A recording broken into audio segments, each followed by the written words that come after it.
I'm nervous too. This is way bigger than I thought.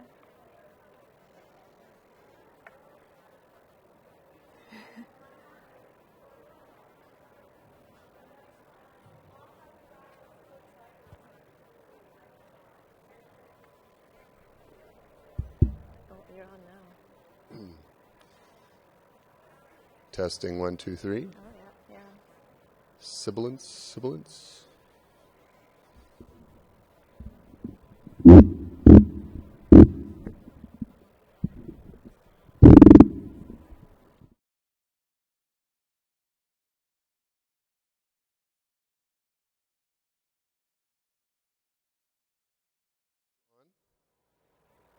The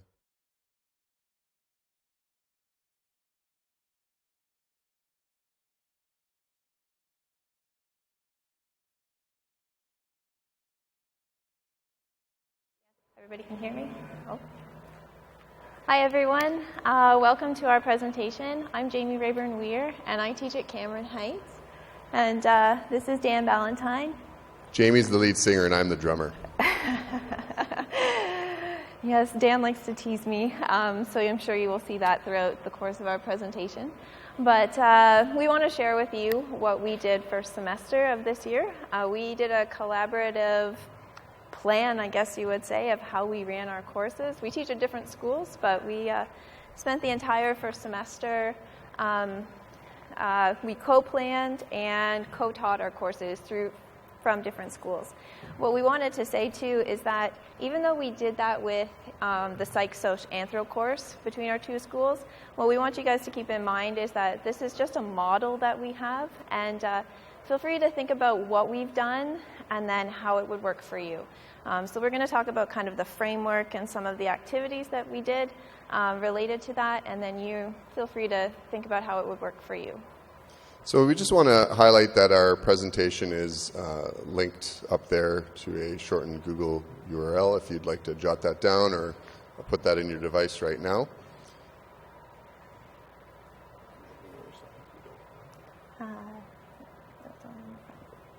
Give you a moment to do that, if you're so inclined. This is the biggest room I've ever spoken in, just so you know. Yeah, it's a little intimidating. Should we go ahead? Okay, I'm going to advance the slide, so apologies if you didn't get the link down. And so when Dan and I started talking about this last year, what happened was at the end of the school year, we realized that we were both teaching the same course. And so what we decided to do was that we thought, wow, this would be such a cool opportunity to co-teach and run it in a blended learning environment. And so what Dan and I wanted to do was to totally immerse ourselves into the way we wanted to run our classrooms. And so he and I are kind of nerds, and so we wanted to use the tools that were available to us. And so we also wanted to think about what would our students be doing and how would they be collaborating, and so that we were modeling for them the kinds of learning that we were hoping they would take away from it. So for us, it was definitely a bit of a commitment to spending a lot of time learning together and coming up with a model that we thought would work for us as well as the students. Mm-hmm. And I also want to just make note that the sort of genesis of this collaboration came out of a program that the Waterloo Region District School Board runs called the Futures Forum Project. And so I was a teacher in that project in the second semester of last school year, and we actually had Jamie join us, and I was teaching applied English, civics, and careers concurrently. And so she kind of joined our group and worked with us around teaching English to 2Ps. We did some online book club stuff. And from that sort of start, we decided, we don't have to be in a special program that our board is sanctioned to do this type of sort of ongoing collaboration in planning our courses. And so we really wanted to kind of take it to at a different context and see what would happen, and we're pretty pleased with the results. So I get to talk about our board improvement plan for student success. This is called the BIPSA. I'm sure you're maybe familiar with the BIPSA. But we actually like this this document, this graphic. Maybe it's not the graphic designer's ultimate image, but we find the things that we are doing and we are thinking about actually dovetail quite nicely with this overall plan for our board. And so when we look at it, I don't know how clear it is for you folks up there, but we're talking about being reflective practitioners. So that's part of what we're doing today. We presented at a learning symposium last Friday for our board, where teachers applied to share what they're doing sort of innovatively in our board on a variety of subjects. I can't quite see it, to be honest, so I'm kind of craning my neck here, but employing universal design. But when we look at the top of the triangle there's collaboration, and that's one of the key focuses in our board, is getting teachers and students collaborating. And what we wanted to do is we wanted to get students collaborating across sites. So not just in the classroom with one teacher, but collaborating with other students in other contexts, and see what type of learning results from that. And in fact, it was quite amazing at different times. With us being very different people, it was such a benefit for our students, because we had times where Dan's class would jump in and talk to us, but then they would hear Dan's opinion as compared to my opinion. And so that alone, just having the opportunity to have access to two teachers in the room, virtual room, was pretty amazing.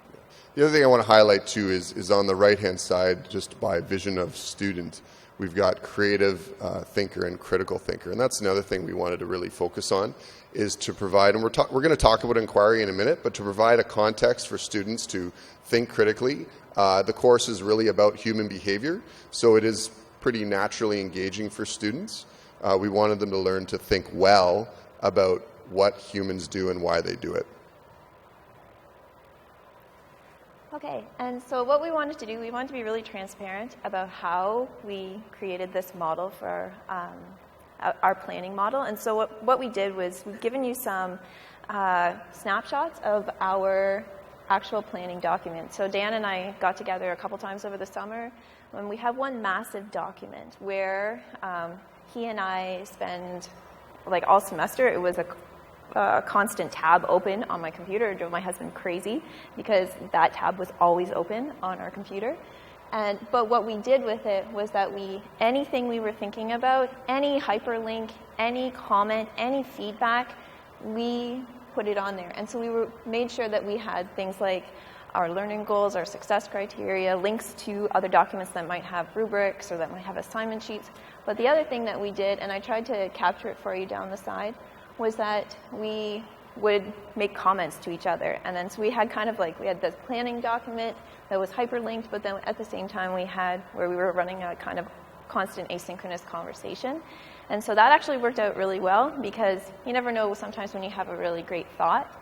And we used texting as well, but at the same time, making sure it was there so that we had that idea captured, that was such a critical piece for us.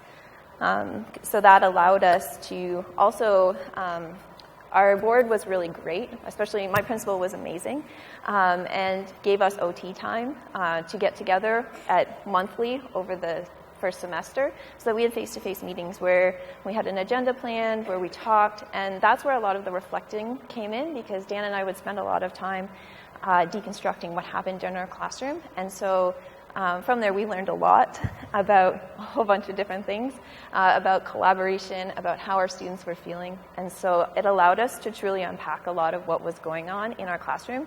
And I can't say enough about the support that we got from our admin on that. It was really crucial. And it made me think of this morning, we were in a session and they were talking about the plan, act, assess, reflect. And Dr. Katz, I think his name was saying that we're not so good at the assess and reflect components of the learning cycle. And so I thought that was awesome, because we actually got that opportunity, and that's really what helped frame our thinking. Mm-hmm. Yeah, I just want to point out, I don't know the experiences or the terms that are used in other boards, but we have what's called site-based PD, and I'm not sure if that's the label that's used elsewhere, but we found that very powerful, and that comes from our admin and our support sort of as a system, and we really took advantage of that, and it was quite good. When teachers are given the opportunity to plan their own professional development, it's amazing that they actually use it really effectively and put those resources to good work, like you folks are doing probably today, learning all sorts of stuff. Okay, so we wanted to talk a little bit about what we did, and last year when we decided that we were going to run this model, I got this crazy text. I was on the way to my car, and it said, I have an idea. And in June, we had the idea of where our final summative of the course would come from. Dan's idea was that we would create an online textbook. And so what it came out of was that his class has a fairly new set of textbooks, but my class doesn't have any. And we have some really, really, really old ones that have outdated information. And so for us, I also want to point out that another aspect of another layer for me is that the course I was doing this with is actually a pilot course in our board. And similar to the FFP program, I was running a course that was 3U English as well as HSP 3U. And so I would see those students 2 periods a day. So it was allowing me to meet English expectations through our HSP content. So Dan and I spent a lot of time working on the content of HSP as well as what we were hoping our skills our students would walk away with. But then at the same time, it allowed me to use that to meet our English expectations. So a pretty amazing aspect to it. One of the things that really was important for my class was the curation piece. We spent a lot of time, we would come up with, based on how the curriculum runs in HSP. So we had talking points that we wanted to discuss. Dan's class had access to textbooks, so they had that information. I believe we spent some time fact-checking against the internet as well. But one of the things that was crucial for us was that we were then curating and creating our own notes. I don't actually believe in having students copy notes. So for us, we spent a lot of time scrolling the web. We were looking for a specific idea, but then the critical piece came in where students had to take a look at various different websites, figure out what the good information was, figure out how to properly reference, and so how to collaboratively, because we often did it either in small groups within our class or in on a whole class document, which is fun. We also should point out we're a Google Apps for Education board, so we have that working for us as well. And that allowed us to pull in that critical learning piece that sometimes students have struggled with, is that what you find on the internet isn't necessarily always the best information. And so for that was pretty wonderful as well.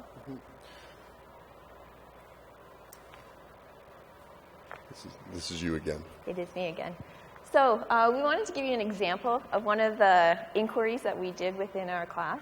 And so Dan and I were really intentional about the fact that we wanted to use gradual release. So we modeled, and then we let the students watch our modeling, or most times participate in our modeling, and then we would debrief it, and then they had the chance. So one of the really awesome inquiries that we did right off fairly early on in the semester was that we had a combined Google Classroom. Each of us had our own classes in Google Classroom, but then we also ran a combined Google Classroom that he and I moderated. And so one of the things that we did was, on a regular basis, we would post links in our classroom and then ask for student input. So I took a screen capture there of Mr. B's question, but I don't know if you can see it clearly or not, but what it has there is there's 189 comments after it. And so that experience was pretty great because we had kids chiming in. And he and I were in the chat, pushing, asking questions, pushing back on kids. Like afterwards, it was pretty intense. Afterwards, I was pretty mentally drained because we were getting hit with kids asking questions and pushing back on our thinking.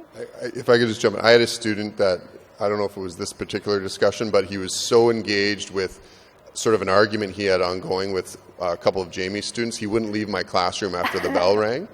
And I had to sort of pry the Chromebook out of his hands and say, you need to leave now, class is over. And he's like, but I just want to say this.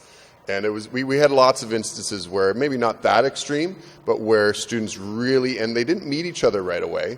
And that changes the social dynamic with teenagers in a lot of ways, because maybe they're not so concerned about how they look, and they were more open maybe to push back on some of the ideas that they disagreed with. We did meet face-to-face later, and we'll talk about that in a moment, but it was interesting, the dynamic of doing the discussions online initially to start. So then with this, what we ended up doing, we had, so my class decided to facilitate conversations. So we split into groups within the classroom, and both Dan's class and my class watched the same video. And then my class came up with, within their group, they talked about things they wanted to learn more about or they wanted to talk about from the video. And so what was really interesting is we had modeled this in action. And so then I said to them, okay guys, you guys are going to be the facilitators of this conversation. You can structure your question however you want, which opened the door for some really interesting conversations of how do you structure a good question? What are you looking for? Can you predict what people are going to respond with? And it was interesting because one of my groups said to me, I want to be intentionally provocative. I want to get them going. Even if I don't necessarily believe what I'm saying, I want to get a reaction out of the other class. And truly, they did. So we talked about how to be provocative, but at the same time, there was a lot of conversations around the idea of being tactful and kind and considerate, because we didn't really want to offend. That was definitely not our plan, but at the same time, we wanted to make sure that we were pushing the thinking, because that was crucial. Then what happened afterwards that was actually really awesome was that Dan's class then did the same thing, where they facilitated a conversation. And this is where I can't say enough good things about my principal. He allowed me to have the morning off to go visit Dan's class. And in that time, I got to see them structuring their questions. We got to talk about how we did it in my class. And it was interesting because I said to them, my students were intentionally provocative. They wanted to get a reaction out of you. And it was interesting to see the reaction because they didn't realize that we did that intentionally. They thought they were just being teenagers and kind of trying to push buttons. But when we had those kinds of conversations, it was really great to have that. And I think that showed a little through with my English teaching background, came through there. But at the same time, inquiry is so huge in education right now, so it provided the opportunity to talk about what does a good question look like, how do you facilitate and structure a good conversation. Okay, so I'm going to talk a little bit about the curriculum, and just to frame things a little bit further. So we're using the social science curriculum for secondary, and what's really neat for this course is the curriculum is well set up. I teach history as well, and that curriculum is a little bit different, and I'll talk about that later. But one of the key things I want to highlight is the aspects of inquiry, research and inquiry there. So we've got, what do we got? We've got explaining, communicating, investigating, and processing. And what we wanted to do is we wanted to integrate that throughout the course, because the course is about anthropology, psychology, and sociology. It's explaining human behavior. So we get a lot of kids, I've taught this course for about 10 years, we get a lot of kids that take this course and they just want to know why people do what they do, right? And so that's a natural place to start for an inquiry. So how do we do inquiry well is a core part of the course, and it dovetails nicely with the students' interests.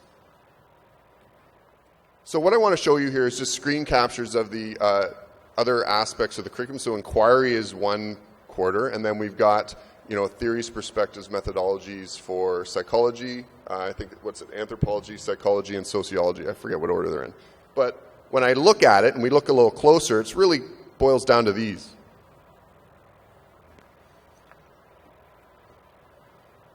So it's really exploring and investigating, okay, processing information, that's the inquiry piece. Theories, perspectives, and methodologies, explaining human behavior, culture, mental processes, and social behavior, and then socialization runs through almost the whole thing.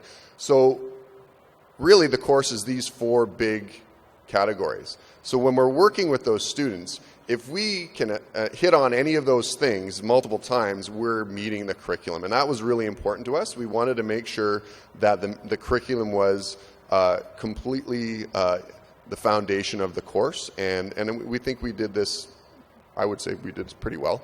But not all curriculums like this, and again, I don't know what the expertise is in the room, but the new history curriculum is a timeline.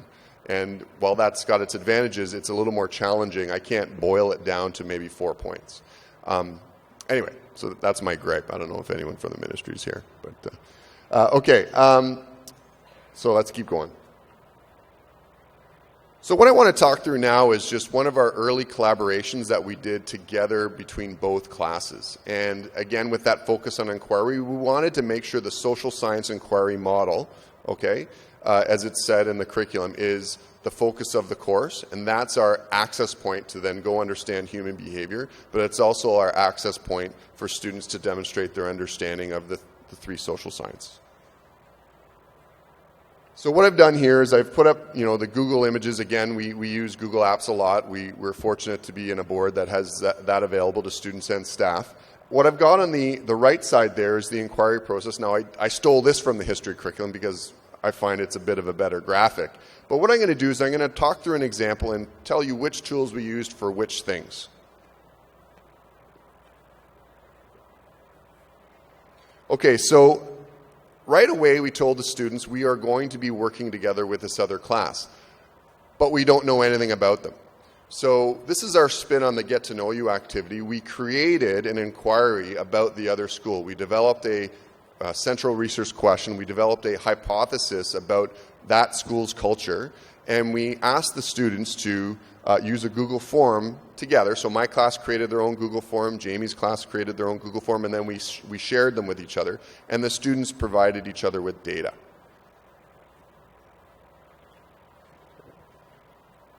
So there's just a picture of the top of the form that my students created. Now, Jamie's school is an IB school, an International Baccalaureate school, so they have a bit of a reputation of being marks focused and students that are maybe obsessed with studying and all that stuff. And so my students wanted to unpack what are they thinking about grades, how concerned are they about their grades, how often do they do their homework, how many hours a night do they spend. They must spend 10 hours a night because they're IB students, they're these super students or whatever.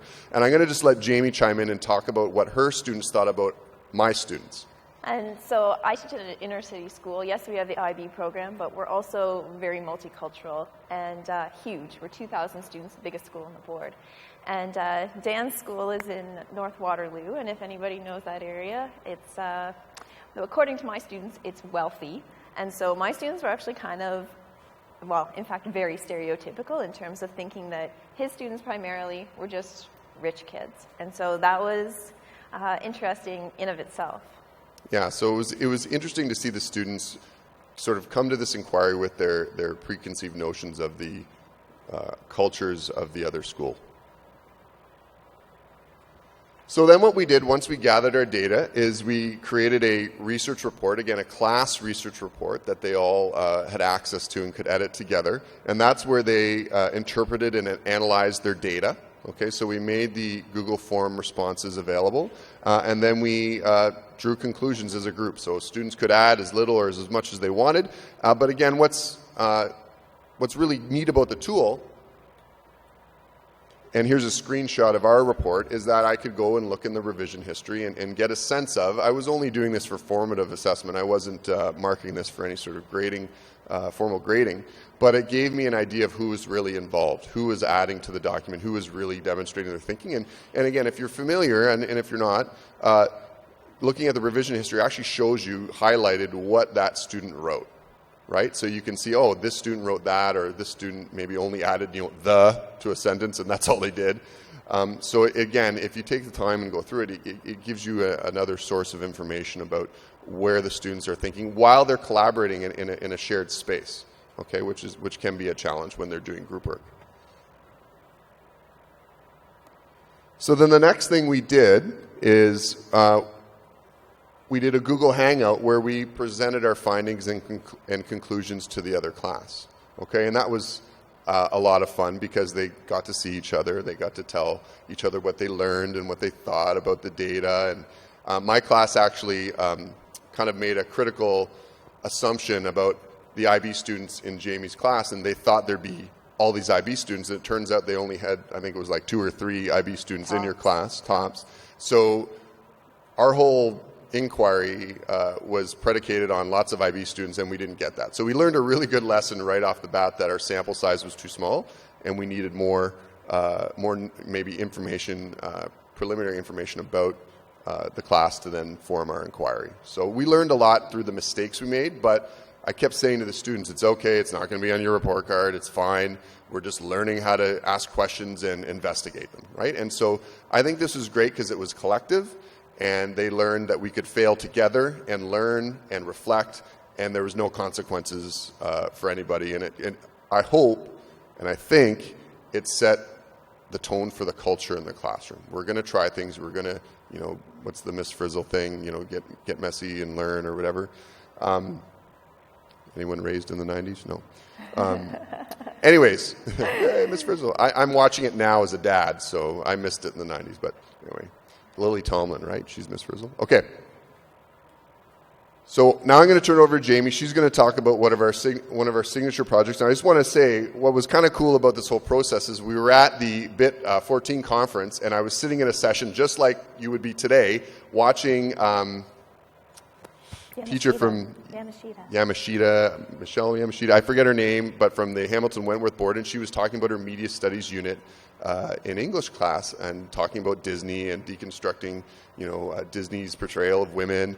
And I texted Jamie and said, you got to come here. I think we should do this in our course. So within the semester, right, we laid out a plan, but then we kind of stumbled on a really cool project by another teacher at a conference, and within a week we were running this in our own classes and kind of making it happen as we went along. And it turns out to be one of the really cool things we did with the kids. So I'll let her talk a little bit more about it.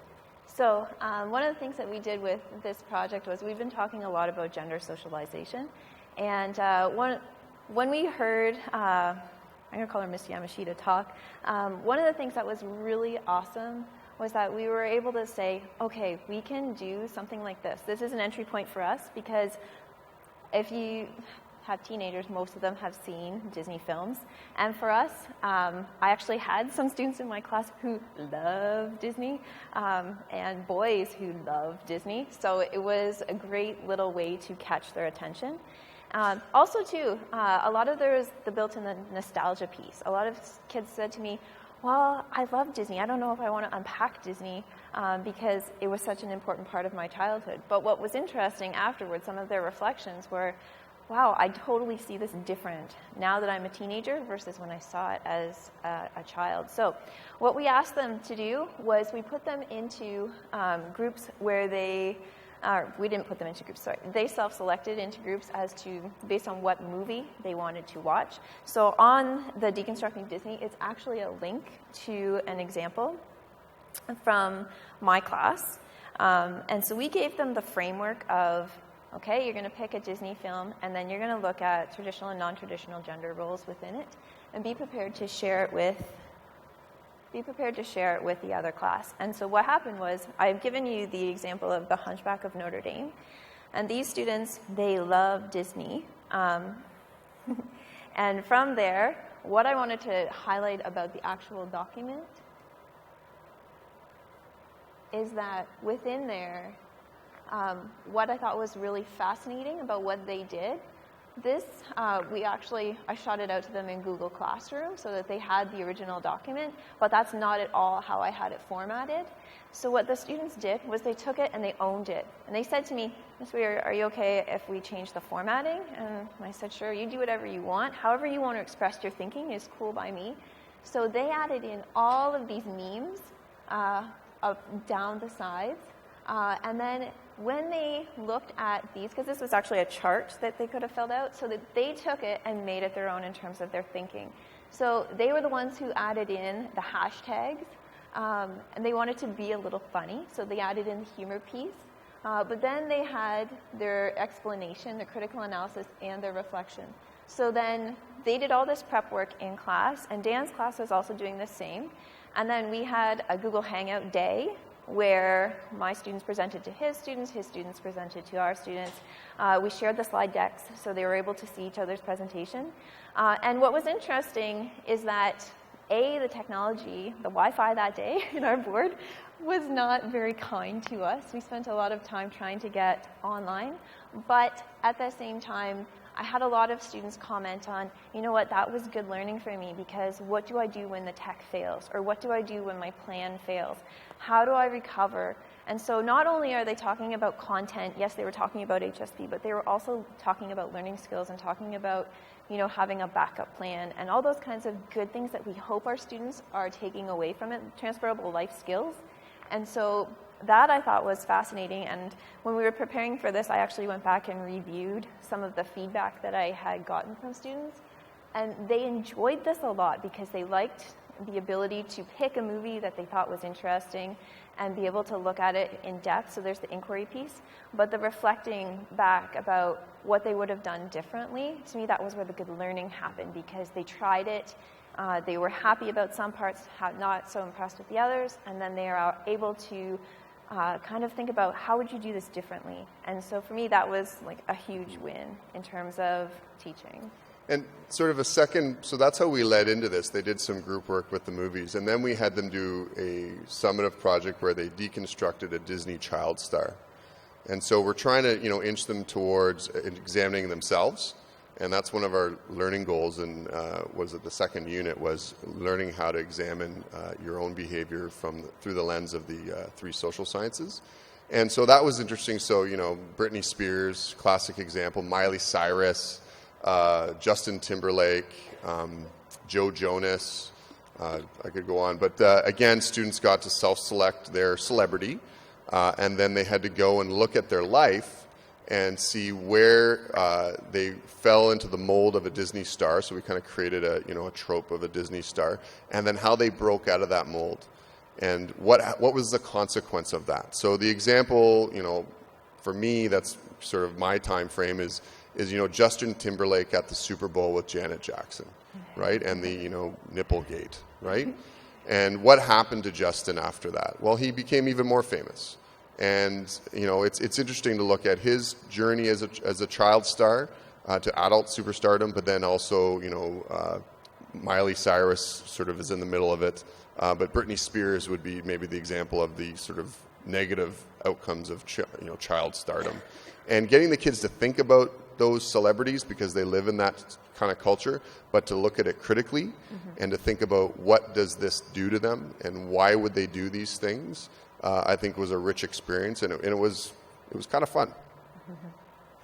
And that's kind of what we want to point out, is that we took curriculum, we took the content, and we gave them an entry point. So, you know, we picked Disney because we thought a lot of them could identify with it. One of the things I should mention is that within my class, I had 22 students. 90% of them, English is their second language, because we are a magnet school within the board for ESL. One of the things that was fascinating with that was that they were able then that was something that they still had in common with Dan's class, was that the love of Disney. And so we provided them with that opportunity. They took it where they wanted to go. Same thing with the Princess Inquiry. We provided them with the context, and then they took it where they wanted to go. So that's where the inquiry really happened for us.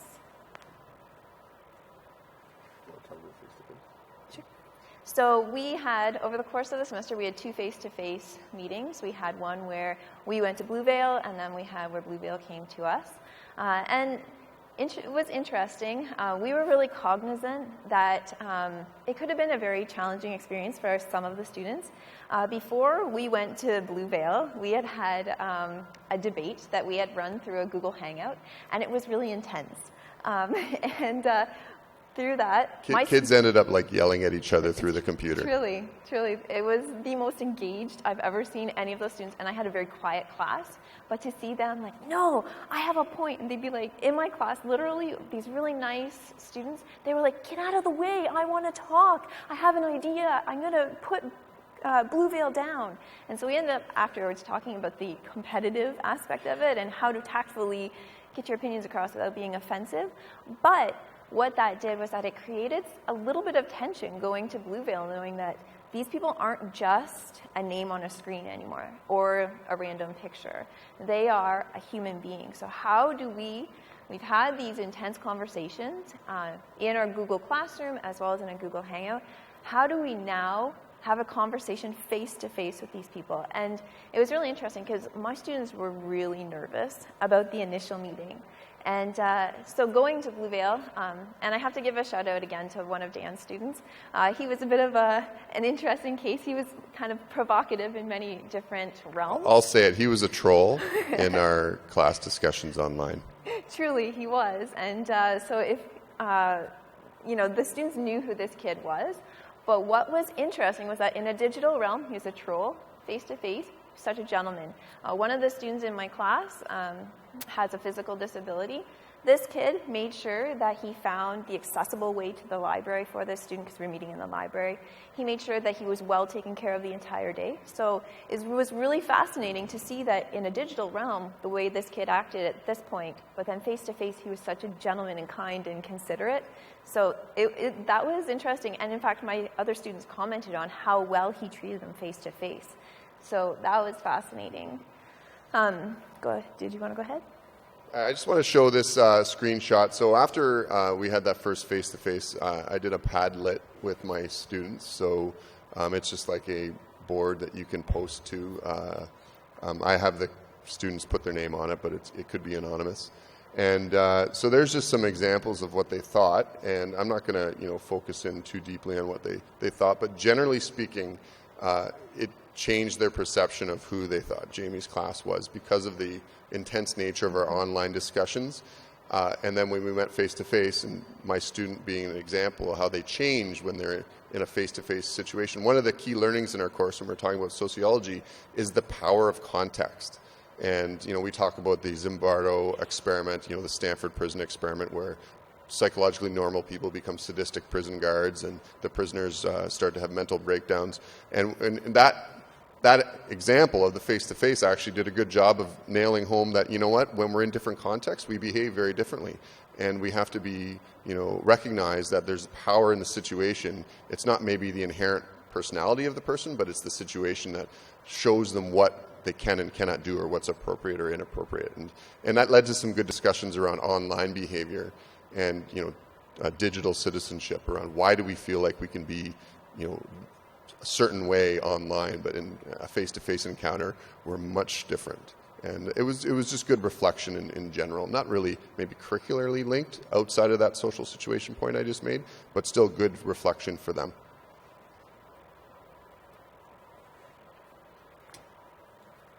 Okay, so our big summit my big idea in June was to create this online textbook.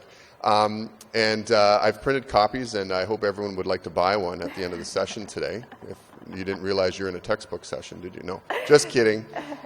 We didn't print textbooks. We actually collected this as a summative, and we haven't put it all together yet. So the big idea we kind of ran out of time on because the plan was for the students to do it, not us. And so I've got all these articles that students have written. And it was really a neat way to end the course. I gave them the option of this or an exam. And of my 32 students, I think 6 did the exam.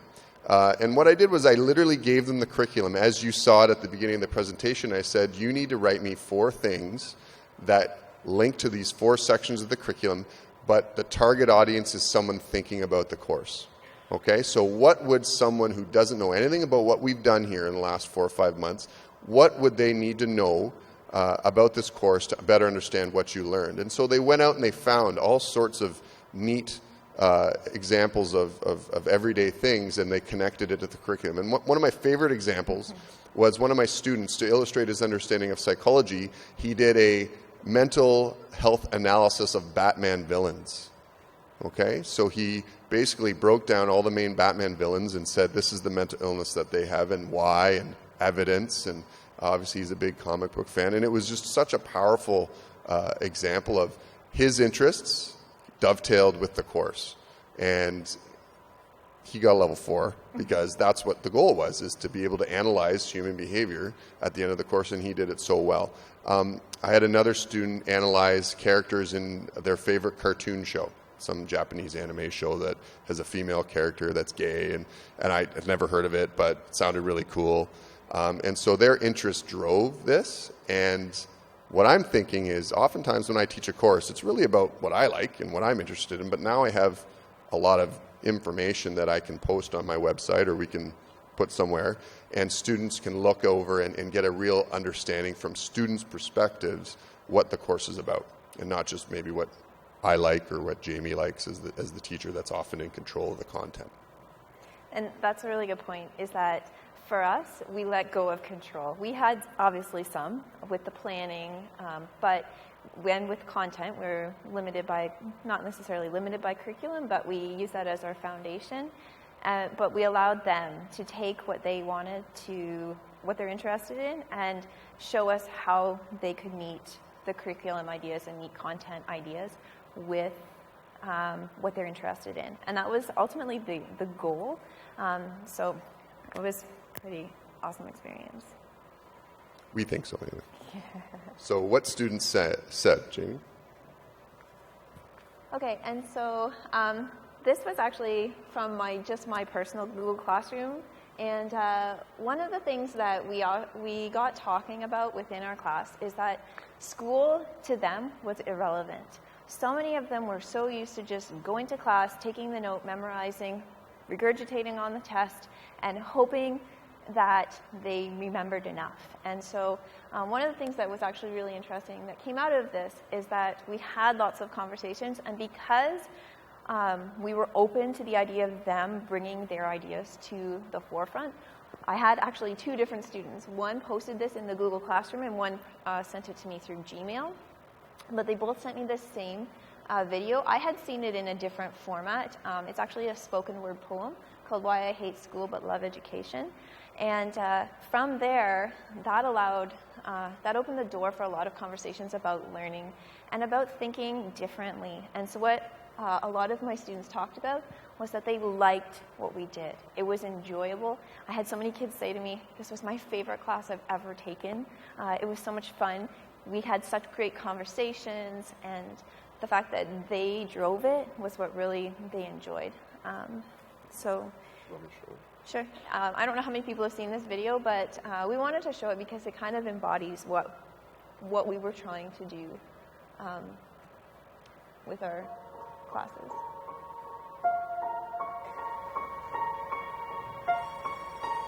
Right now, there is a kid finishing parents' evening in a heated discussion with his mother, saying, why does he have to study subjects he will never ever use in his life?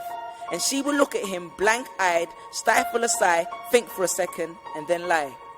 She'll say something along the lines of, you know, to get a good job, you need a good degree, and these subjects will help you get a good degree. We never had this opportunity when I was younger. And he will reply, but you were young a long time ago, weren't you, Mum? And she won't respond, although what he implies makes perfect sense, that society's needs would have changed since she was 16. But she will ignore him, grip his hand more sternly, then drag him to the car.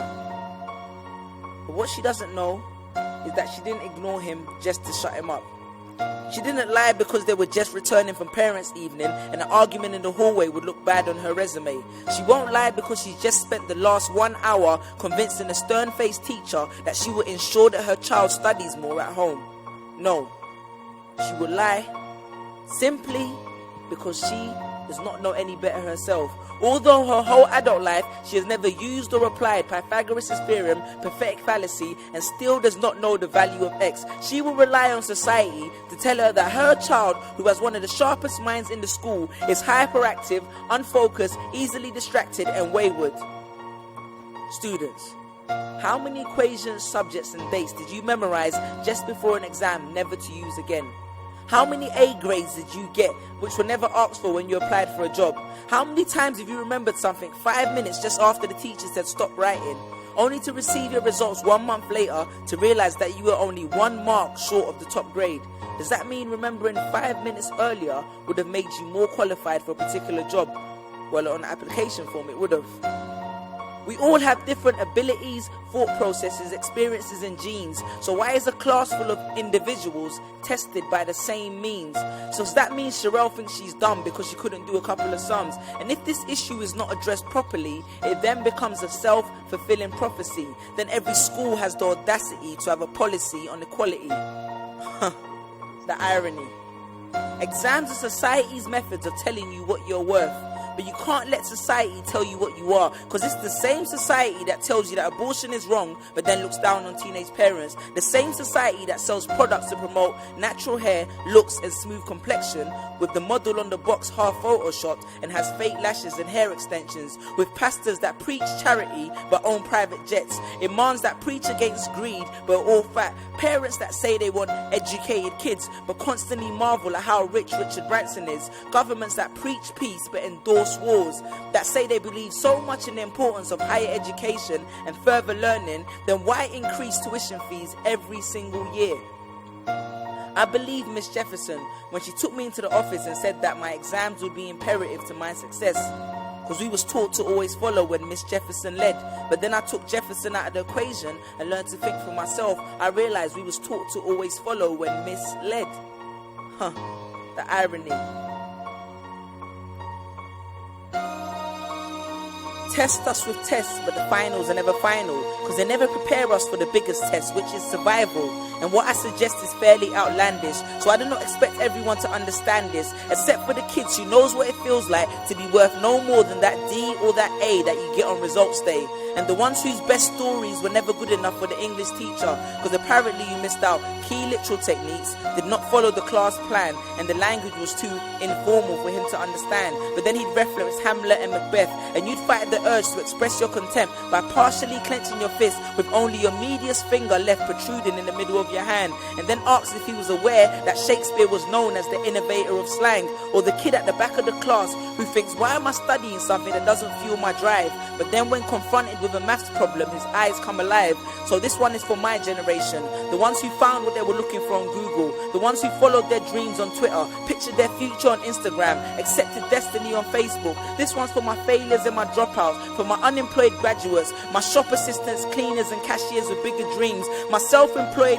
entrepreneurs, my world changers and my dream chasers, because the purpose of why I hate school but love education was not to initiate a worldwide debate, but to let them know that whether 72 or 88, 44 or 68, we will not let exam results decide our fate.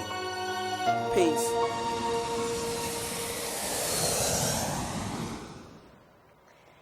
So what was interesting about this was that when students were showing me this, we watched it as a class, and when it was over, the kids clapped, because they said to me that this is what they struggle with when it comes to school, that they're not engaged, that they don't enjoy it, that they feel like it has no relevance to them, that they're just there to memorize and regurgitate. And so for me, when I'm thinking about like how I want to structure my course, I spend some time thinking about what does it look like for them. And maybe you think I've drunk the Kool-Aid on the inquiry idea, but I love the idea of inquiry, because what I really want to make sure that I'm thinking about and cognizant of when I plan any class is that it has to be so that they're going to buy into it. And I don't think, people sometimes say, well, you're dumbing down the curriculum. I don't think that's at all. In fact, I have such awesome and amazing conversations that work so well for going along with products in terms of assessment that I think to myself, I can't go back to teaching in the older way where, I was really focused on just collecting a product and then not really having a lot of the face-to-face conversations with the students, because truly allowing them to take their learning where they want it to go has been so revolutionary within my room. And I know I'm speaking with an English background, which sometimes people say, how do you do inquiry in an English background? But we used it in this, and the skills are transferable. And that's what I think has been amazing for learning for me. Yeah, and just as we wrap up here, I think my sort of concluding thought on that is by integrating inquiry, and it is being integrated quite extensively through the curriculum K to 12, as far as I know, I've been surprised at how the kids rise to the occasion, right? You give them that freedom within a framework, obviously. We don't make it the Wild West, and it's, gradually released. But they rise to the occasion, and they do great work. And it's actually way more interesting to mark unique projects that students have selected and created on their own sort of ideas and interests than a template for something that I've given them that's very narrow and focused maybe on what I think is important. It's actually more fun to mark, and they surprise you. And I think that for me is the big take home for my practice, is you give them that freedom, you give them that structure, and they do great things. Okay, so thank you very much.